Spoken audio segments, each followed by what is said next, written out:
जोहार।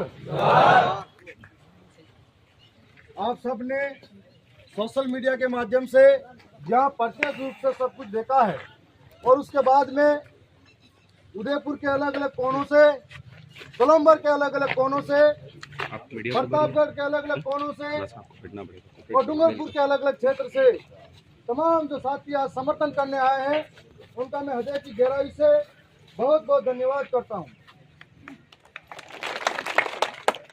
साथियों,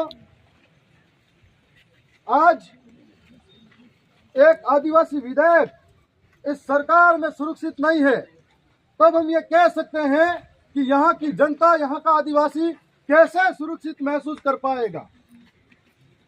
आप सबको मैं बताना चाह रहा हूँ कि पिछले दिनों एक ऑडियो वायरल हुआ था और ये कहा जाता है कि इन बाप के जो नेता हैं इनको मारो, इनके घर जला दो। उसके बाद निरंतर आदिवासियों के साथ अत्याचार बढ़ता जा रहा है। उसके बाद से अलग अलग तरीके की साजिशें रची जा रही है। उसके बाद से आदिवासी को अपमानित किया जा रहा है। मैं एक क्षेत्र का विधायक होने के नाते मेरी विधानसभा के अंदर जो कार्यक्रम होता है बकायदा कार्ड रिपोर्ट के पीछे चिपका रखा है।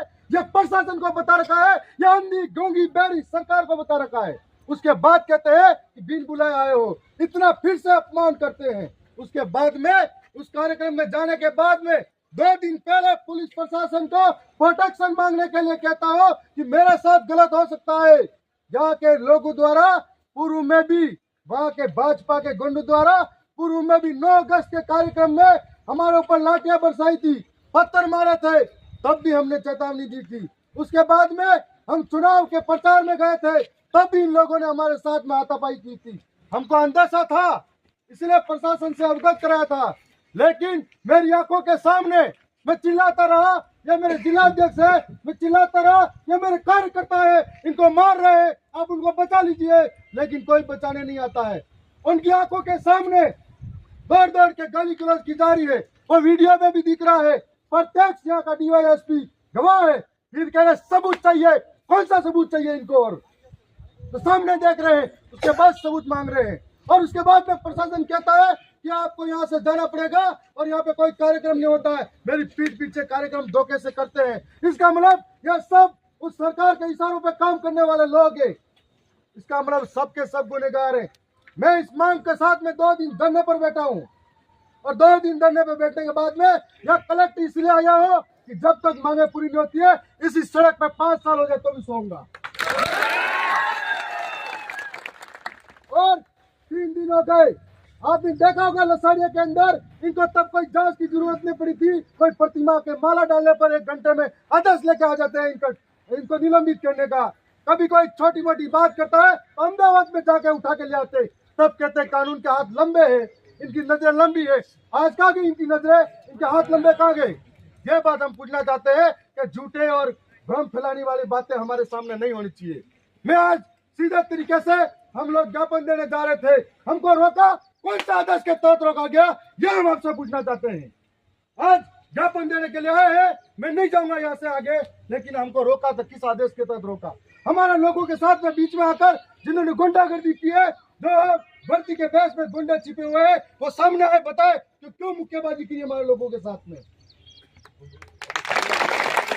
ये हमको उकसाने की कोशिश की जा रही है।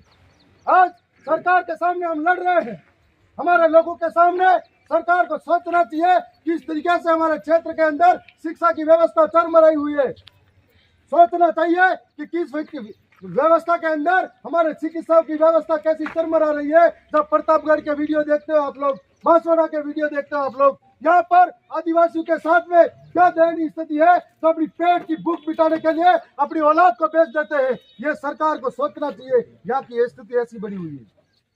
यहाँ पर सोचना चाहिए कि यदि बारिश के टाइम पे अगर पानी आ जाता है तो कोई सड़क पार करने के लिए 8-8 दिन तक इंतजार करना पड़ता है।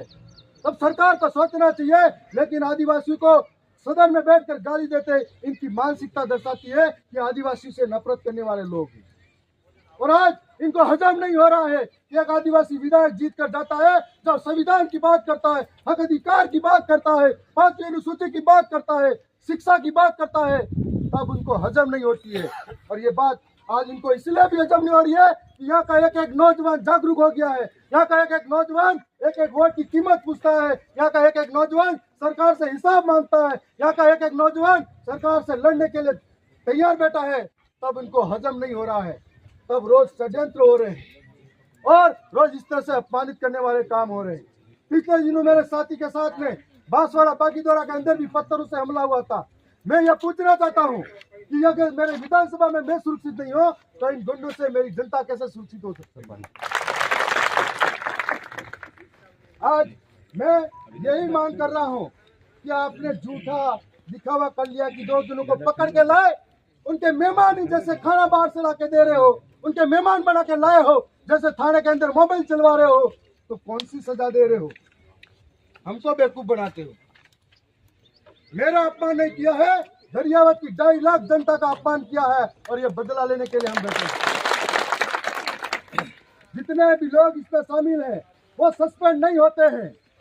जितने भी लोग अपराधी हैं वीडियो में सरेआम दिख रहे हैं और नेताओं के गाड़ी में रोज घूम रहे हैं, अगर वो पकड़ में नहीं आते हैं तब तक मेरी तरफ से ये ऐलान है यहाँ पर कि मैं इसी सड़क पे सोऊंगा, चाहे बारिश हो चाहे कोई भी मौसम हो, मरूंगा जीऊंगा। ये शासन प्रशासन की जिम्मेदारी है, राजस्थान सरकार की जिम्मेदारी है।